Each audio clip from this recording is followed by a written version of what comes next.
Hola colegas, si te pregunto cuál es la parte más aburrida de todo el proceso de intervención y me decís la evaluación, quédate porque hoy te voy a mostrar cómo ver esta etapa de una forma diferente. Soy Anto, soy licenciada en terapia ocupacional, formo parte de Enfoco y si este contenido te sirve y te gusta, seguime para no perderte nada. En neurorehabilitación, o bueno, en todos los campos, en algún momento sucede, suele haber una tensión que muchas veces solemos o deseamos ignorar, que tiene que ver con que o evaluamos demasiado o evaluamos muy poco, pero rara vez evaluamos bien. Y cuando digo bien, no digo usar la escala más sofisticada, la más difícil, la más completa o usar muchas escalas en un mismo paciente. Me refiero a evaluar con un propósito claro.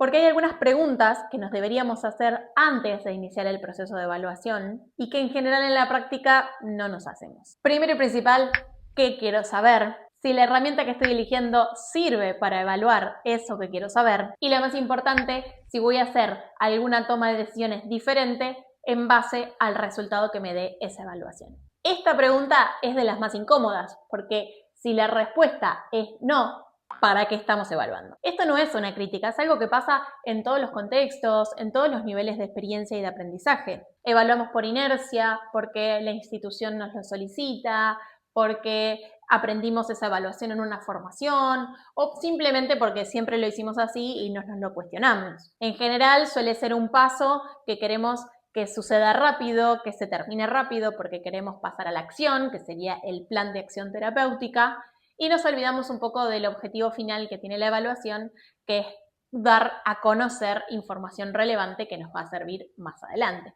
Entonces, si tenemos que organizar un poco el proceso de evaluación, yo creo que arrancaría por una sola pregunta. ¿Para quién estamos evaluando? No es lo mismo evaluar para uno como profesional, en donde esa información la va a utilizar para organizar el abordaje o para tomar decisiones clínicas, que evaluar para una institución que nos solicita determinada información, para un equipo terapéutico con el cual tenemos que compartir el caso, evaluar para una obra social o documentación específica o simplemente para documentar el proceso terapéutico y quizás en algún momento, ¿por qué no?, hacer una investigación al respecto.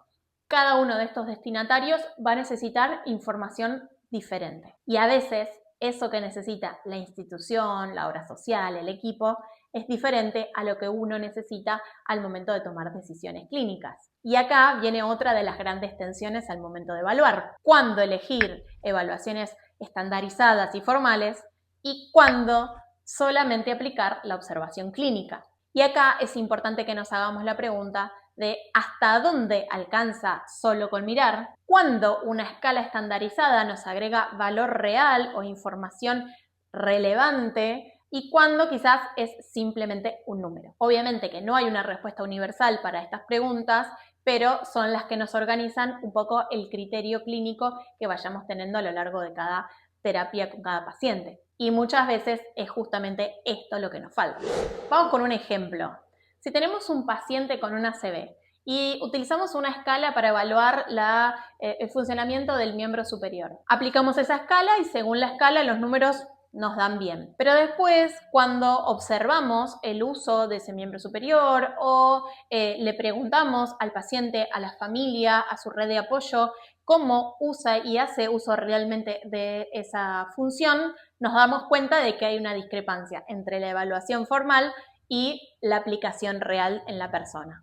Entonces, si nosotros nos ponemos a pensar, si este paciente mejoró, obviamente que va a depender de lo que estábamos midiendo. Quizás a nivel componentes tiene lo necesario, pero después a nivel función no logra aplicarlo en su cotidiano. Aquí es donde realmente es importante determinar qué tipo de evaluaciones son las que nos van a servir para los objetivos terapéuticos que planteamos. Hay escalas estandarizadas que nos van a medir una cosa u otra. Y acá es donde nosotros tenemos que realmente saber si lo que está evaluando es función, componentes, autopercepción, y muchas veces las usamos sin preguntarnos qué realmente están midiendo. Porque el problema no son las escalas, el problema es no saber qué información nos brindan y cómo aplicar esa información en el paciente real, en su contexto real. Y obviamente hay que contemplar que hay escalas que tienen un techo y que obviamente no van a considerar al paciente en toda su variabilidad,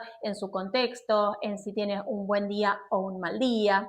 Por eso, una buena evaluación debe complementarse con una buena entrevista al paciente y a la familia o a la red de apoyo, con una buena observación clínica con un ojo entrenado del profesional y obviamente con razonamiento clínico.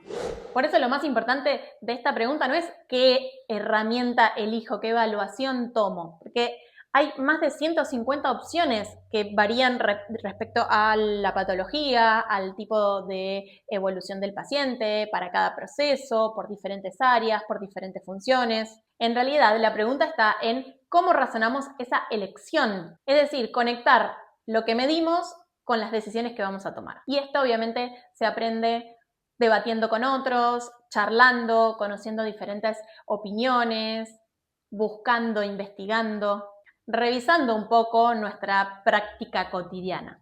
En la página web vas a encontrar propuestas que hablan un poco de esto, de debatir, de razonar, de preguntarnos un poco el porqué de las cosas.